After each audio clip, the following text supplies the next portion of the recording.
Hello everyone, welcome back to my channel Team Crafty. I hope you all are doing great. So in today's video I'm going to back with a new tutorial which is called a mixed media one, and I'm going to show you how you can get this beautiful vintage wall panel. So let's get started. So for this I'm going to take a few elements that we need, that is a MDF board, some air dry clay, beautiful some mold, some decoupage paper or napkin, and a glue for decoupage. So the first thing I'm going to do, which is a base primer. Here I'm using the white gesso on the center part of my board, and this is an 8 by 8 inch.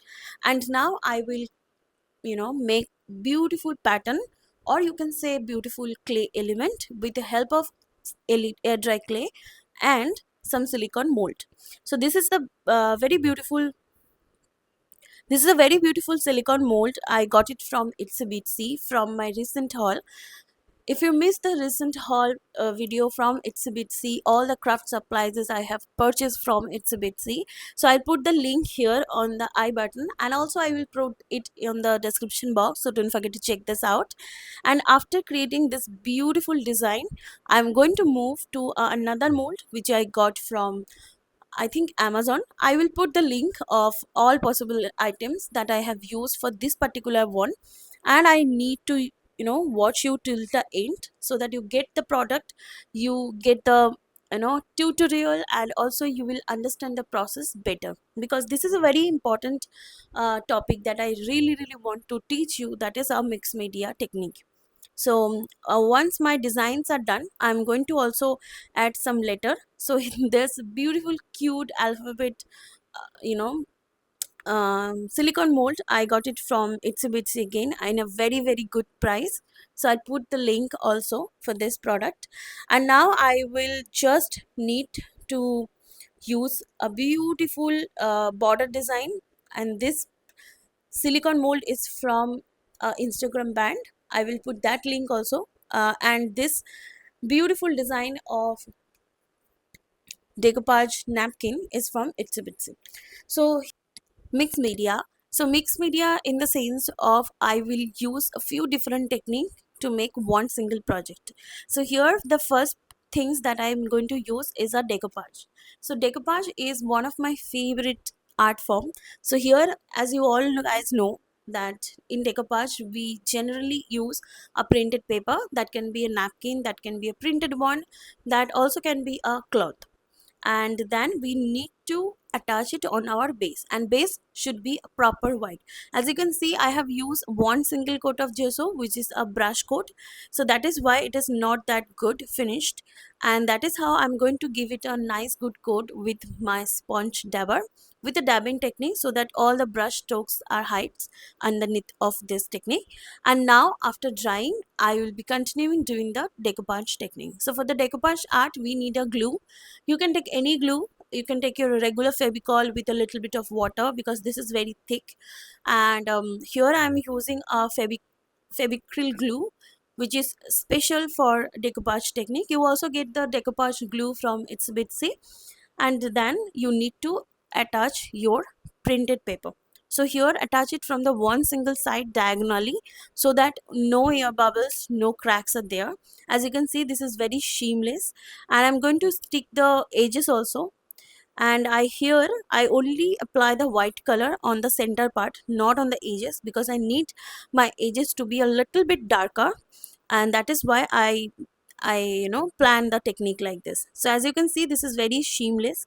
And let it dry, and then give a nice good coat of same glue on the top to seal it, because it is a paper or napkin, whatever you say, and it is not waterproof. So whenever we apply a little bit of color, or maybe I cleaned it afterward, so that can be destroyed. So this is very important step, to apply a decoupage glue on the top coat and seal the base.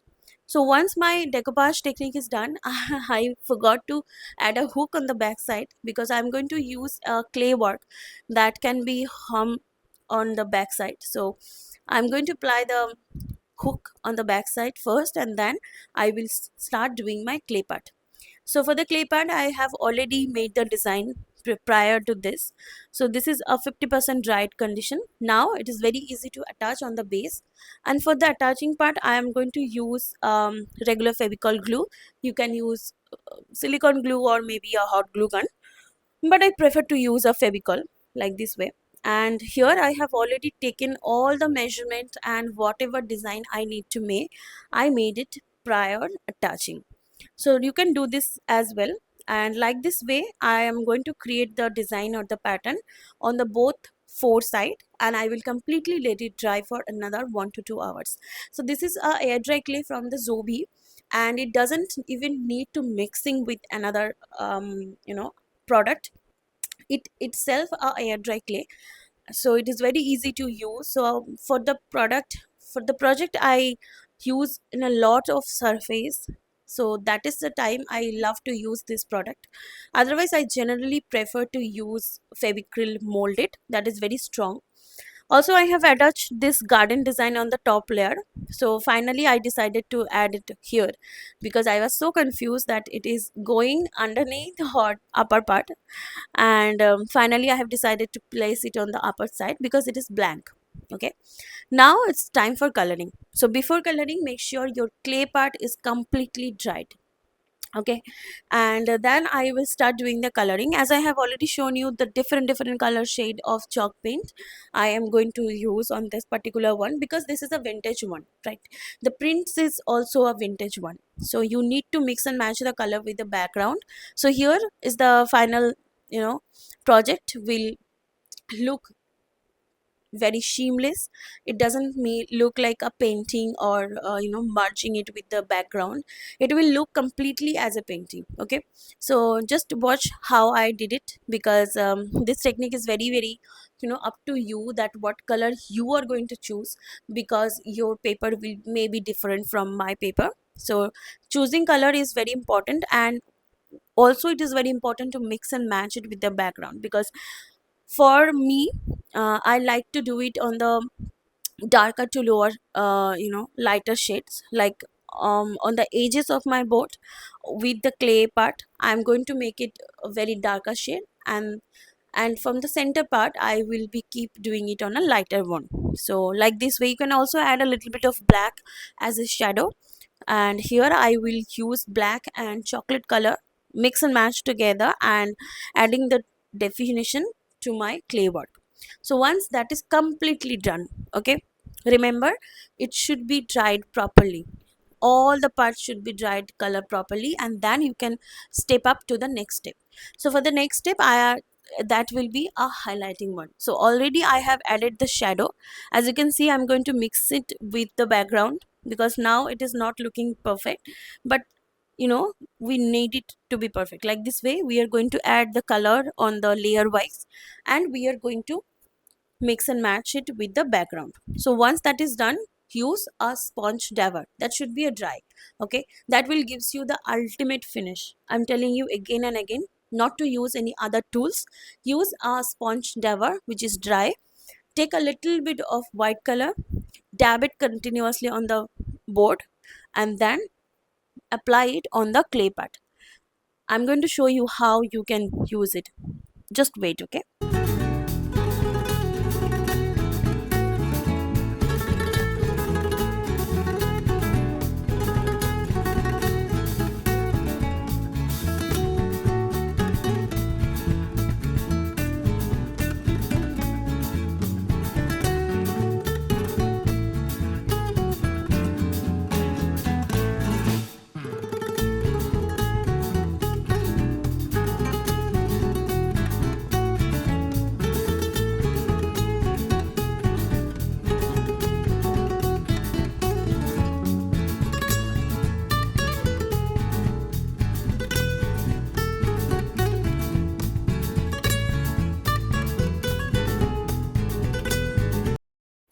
Before adding the highlight, make sure you have highlight the prints already here on the board, because this is dull. So I'm going to add a little bit of hint of color and mix and match it, and then I will start doing the highlighting part. So highlighting is one of my favorite things to do. As I have already told you, I use this technique on on every of my mixed media art. So like this way, you just need to dab it in a very very light hand, and you will see the magic. Once your highlighting is done, you can add a little bit of wax like a gold or maybe a pink color, mix and match with your project color, and then it is done. You just need to finish it with a good coat of varnish to seal it and make it waterproof, and that is how you can get a beautiful mixed media project. You can do the same technique on your wall clock. You can make it a very vintage wall clock looks. I have already shared a few different ideas. I put all the link in the description box, so don't forget to check this out. And if you like this kind of idea, you can subscribe my channel Team Crafty, and don't forget to hit the bell icon so that you get all the notification whenever I post it a new video. I post a new video almost in every week, so please make sure that you do not miss it. And I'm going to finish it my project with a little bit of splash, helps to merge the base and the background very quite nicely. And this is how you can, you know make it. Please do make anything like this technique, and do share it with my Instagram handle, because I really really love to see your creation. And if you have any doubt, any questions regarding this project or any other project that I have already posted in my YouTube channel, please do feel free to comment down below. I definitely gonna reach out to you as soon as possible. So that is it for today's video. I will show you the final finished look after applying the varnish. So stay tuned for that, and let me know how you like these ideas.